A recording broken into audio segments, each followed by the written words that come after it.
हाय दोस्तों, my name is Faizan Khan. आप देख रहे हैं अपना ही किसान। जैसे कि मालूम, किसान से रिलेटेड वीडियो मैं अपने चैनल पर अपलोड करता रहता हूं और उससे भी हटके मैं वीडियो अपने चैनल पर अपलोड करता हूं। बस आप लोगों से ये गुजारिश है कि मेरे चैनल को सब्सक्राइब करें और साथ ही साथ बेल आइकन को हिट करना ना भूलें, जिसका नोटिफिकेशन आपकी होम स्क्रीन पर आता रहे। और मैं इस टाइम आपको आया हुआ हूँ आलू के खेत के अंदर और मैं प्रैक्टिकल तरीके से आपको बताऊंगा। इससे पहले मैंने वीडियो अपने चैनल पर डाल दी है, आप लोग उस वीडियो को देख सकते हैं। उसका लिंक मैंने डिस्क्रिप्शन में दे दिया है, आप जाकर उसको देख सकते हैं। और मैंने उसमें जो बताई थी, एक नेचुरल तरीके से मैंने घर पर बनाई थी वीडियो, और मैं अब प्रैक्टिकल करके दिखाऊंगा आप लोगों को। प्रैक्टिकल तरीके से मैं बतलाऊंगा कि आलू की कितनी दूरी और कूल की कितनी दूरी होनी चाहिए और किस तरीके से बुवाई करनी चाहिए। और आपको मैंने 3 विधियां बताई थी अगली वीडियो में कि कौन कौन सी 3 विधियां होती हैं जिससे इंडिया में 3 विधियों से आलू उगाया जाता है। और मैं जो इंडिया में ज़्यादातर उत्तर प्रदेश क्षेत्र में जो ज़्यादातर विधि का इस्तेमाल किया जाता है वो कूल वाली विधि का इस्तेमाल किया जाता है। और जो तीसरी विधि होती है वो बिछवा विधि होती है, जिसके ऊपर आलू बोने के बाद फिर मिट्टी चढ़ाई जाती है। और चौथी विधि ये होती है कि कूल बनाने के बाद मिट्टी लगाई जाती है। लेकिन आप लोगों को जो मैं ये विधि दिखाने जा रहा हूँ, ये उत्तर प्रदेश में अधिक यानी 85 से 95% लोग इसको उपयोग में लाते हैं, इस विधि को प्रयोग करते हैं। और देख रहे हैं आप कूल बाई कूल विधि किस तरीके से बोवा हुआ है और इसकी कितनी दूरी होनी चाहिए इसको भी मैं दिखाऊंगा। और आप इस तरीके से वीडियो की तरीके से आप देख रहे होंगे मेरे पीछे के बैकग्राउंड में कि कितनी दूरी है। और मैं चलता हूं, आपको पहले फर्स्ट जो बात है वो दिखाऊंगा, आलू की दूरी कितनी होनी चाहिए। फिर उसके बाद मैं दिखाऊंगा कूल की दूरी कितनी होनी चाहिए। फिर आलू को किस तरीके से काटना चाहिए, किस तरीके से नहीं काटना चाहिए, ये भी मैं दिखाऊंगा। और आलू कितने ग्राम का होना चाहिए, कितना बड़ा होना चाहिए उसका आकार, ये भी मैं दिखलाऊंगा। और जुड़े रहिए अपने ही किसान के साथ। चलते हैं दूसरी वीडियो की तरफ।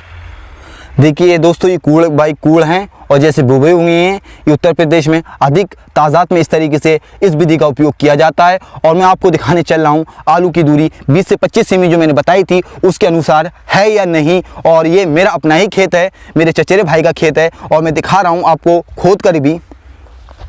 देखिए मैं जगह को खोद रहा हूँ। देखिए आलू ये है, एक जो दूसरा आलू है ये है।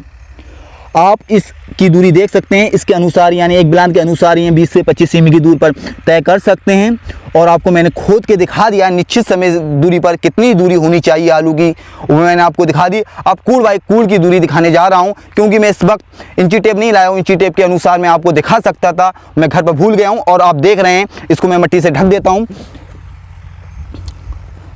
और जो मैंने मिट्टी का जो भाग बताया था भुरभुरा होना चाहिए, यानी इस तरीके से होना चाहिए। आप देख रहे हैं मिट्टी की जो सतह है, जो ज़मीन है, जो मिट्टी को कैसा भुरभुरा कर दिया है, बिल्कुल रतीली मिट्टी की तरह लग रही है। लेकिन ये मिट्टी बहुत अच्छी रहती है और इस तरह की खेत की जुताई करनी चाहिए हमें। और इस चीज़ का हमें ख़ास तौर से ध्यान रखना चाहिए। जब खेत की जुताई अच्छी होगी तो हमारी उपज में भी यानी बढ़ोतरी पैदा होगी और आप लोग अच्छा उपज ले पाएंगे। और मैं कूल बाई कूल की दूरी में बताने जा रहा हूं। आप देखिए कूल बाई कूल की दूरी कितनी होनी चाहिए।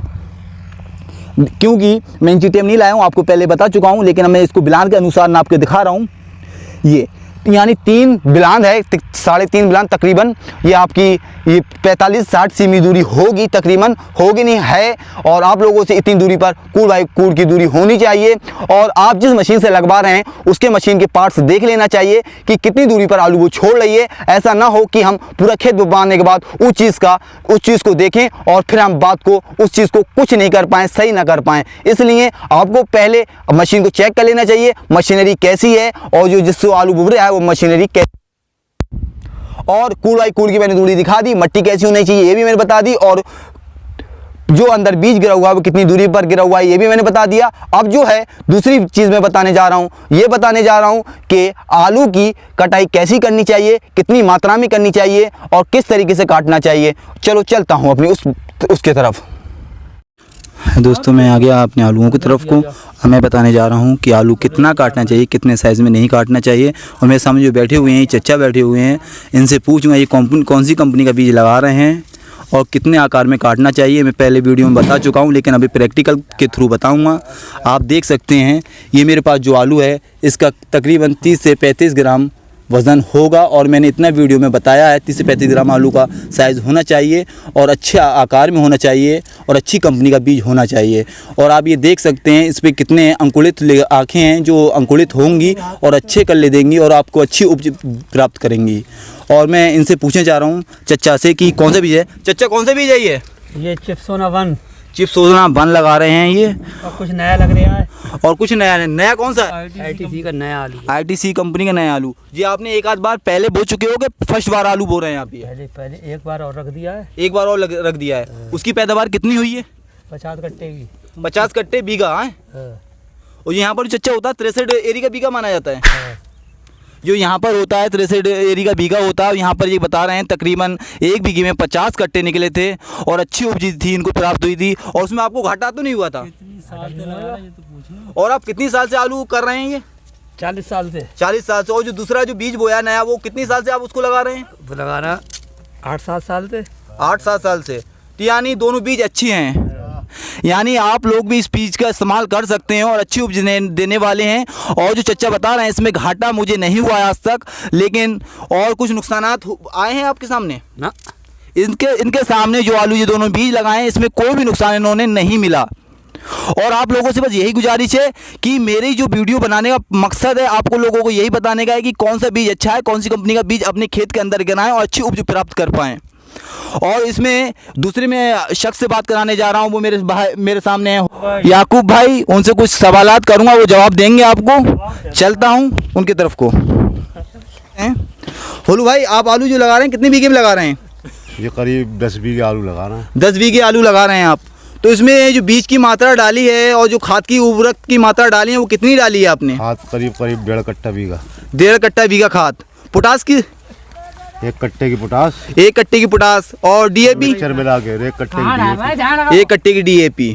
अच्छा, तो आप आलू कितनी सालों से कर रहे हैं? करीब 15-20 साल से। 20 साल से तकरीबन ये 20 साल से आलू कर रहे हैं। आलू बहुत इनका छोटा है, इस पर दबा कर इसको पहले किया हुआ था और ये अच्छे आकार में नहीं है जितना अच्छा आकार में होना चाहिए, जिस शेप में होना चाहिए।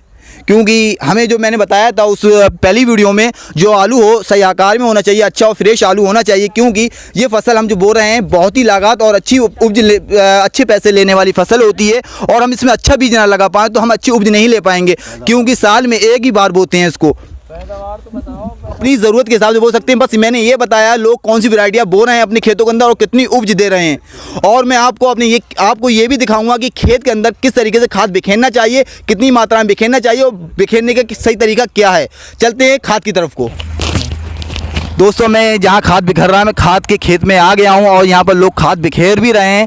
और मैं ये बताऊँगा खाद की तादाद और लिमिट कितनी होना चाहिए और किस तरीके से बिखेरना चाहिए और क्या क्या अपने ज़मीन में डालना चाहिए। आलू की जब फसल कर रहे हैं तो पहले क्या खाद डालना चाहिए, किस तरीके से अपनी फसल को खेत के लिए तैयार करना चाहिए। और मेरे साथ जुड़े हुए हैं मेरे चचा हैं।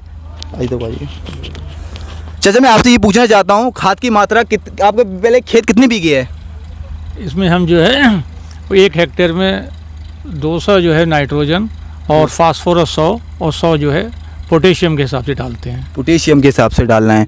और जो डाल रहे हैं ये वैज्ञानिक थ्रू से डालना है, ये अपनी तरफ से कुछ नहीं डालना है। जितनी वैज्ञानिक थ्रू बताया जाता है कि इतनी मात्रा होनी चाहिए उसी हिसाब से डालना है आप? जी जी। किसी के वो नहीं कि 25 किलो बीघा वो जो आज के टाइम में चल रहा है, जो वैज्ञानिकों ने रिकमेंड किया उसी हिसाब से डालना चाहिए। तो आपको इस तरीके से जो वैज्ञानिक तरीके से आप खेती करते हैं इसमें कोई नुकसान आपको मिले हैं?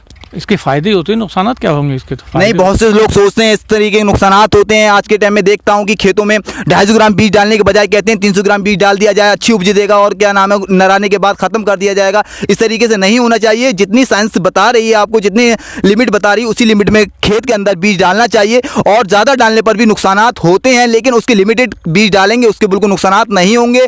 और आप दूसरी बात ये करने जा रहे हैं कि खाद कितनी मात्रा में कब बिखेरना चाहिए, कितनी टाइम पहले बिखेरना चाहिए, क्या नाम है आलू बोने से?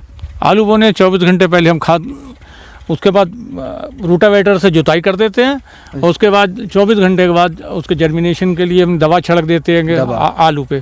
जो 10 दिन के लिए जो ठंडा करने के लिए रखा जाता है आलू, उसके कोल्ड स्टोर से आता है, उसके बाद एक हफ्ता कोल्ड स्टोर से लाने के बाद घर में खुला छोड़ देते हैं। अच्छा। फैला देते हैं कट्टों को और उसके बाद 24 घंटे पहले उसकी दवा लगा देते हैं उसको। अच्छा। हाँ, इसकी सोइंग जो है वो हम 1.5 से 2 कुंटल बीघे के हिसाब से बोते हैं।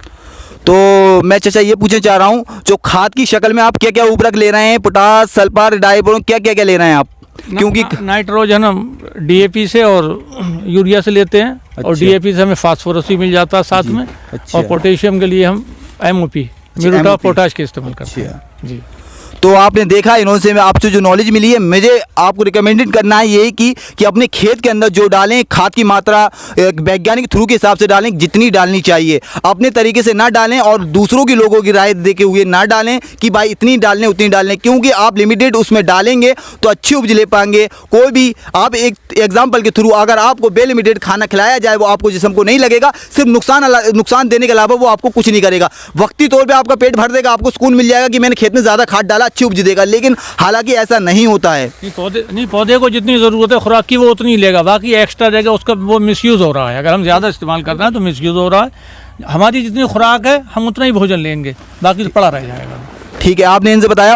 और मैं चाचा ये पूछना चाहता हूँ, ज़मीन जो होनी चाहिए आलू के लिए वो कैसी होना चाहिए? भुरभुरी मिट्टी के शक्ल में होनी चाहिए। ये हमारी दोमट अव्वल ज़मीन है और भुरभुरी मिट्टी कर लेते हैं, बिल्कुल बारूद की तरह हो जाती है। देखिए मिट्टी हम आपको ये दिखा रहे हैं, ये मिट्टी देखिए बिल्कुल मिट्टी अच्छी है।